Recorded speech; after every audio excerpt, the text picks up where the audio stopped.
Hello YouTube, this is AndrewTheRed. This is my new apartment that I'm in right now, and I've got the webcam on 720p. I was using this webcam. It's a separate webcam on my laptop, but it could not handle, it's just a little netbook. It couldn't handle 720p, but now I've got it hooked up to my desktop, and my desktop's actually in a room where I can record. So I've got it on 720p, so it should be pretty good, a lot better than what it was, the quality.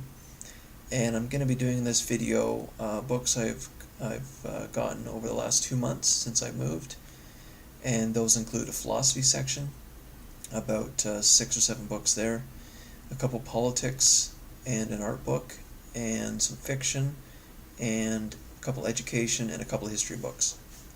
And I'm also going to do a few reviews.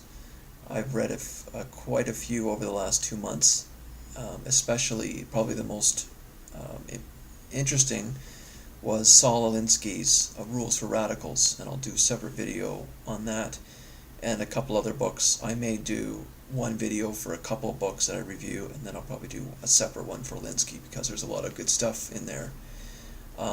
If you're hoping to overthrow a government, or if you're trying to make some kind of change, enact some kind of political changes. So I'm going to finish up this video with doing the couple politics books that I've got and the art book, and then I'll do separate videos for the other piles. So I will continue on now with doing new books for politics and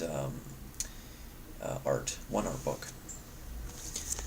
So that's, I don't think I've shown this one before, but War as a Racket by Butler.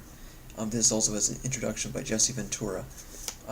I read this one, almost all of it, about 3/4 of it, but I'll talk about that later. But I don't think I've shown this one yet, so that's a new one, and it's okay, but you'll see in the separate video on that.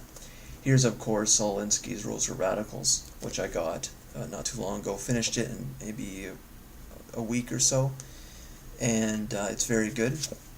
And you'll see a review on that one in a separate video. And then the one art book I got is Art of the Western World by Wood, From Ancient Greece to Postmodernism.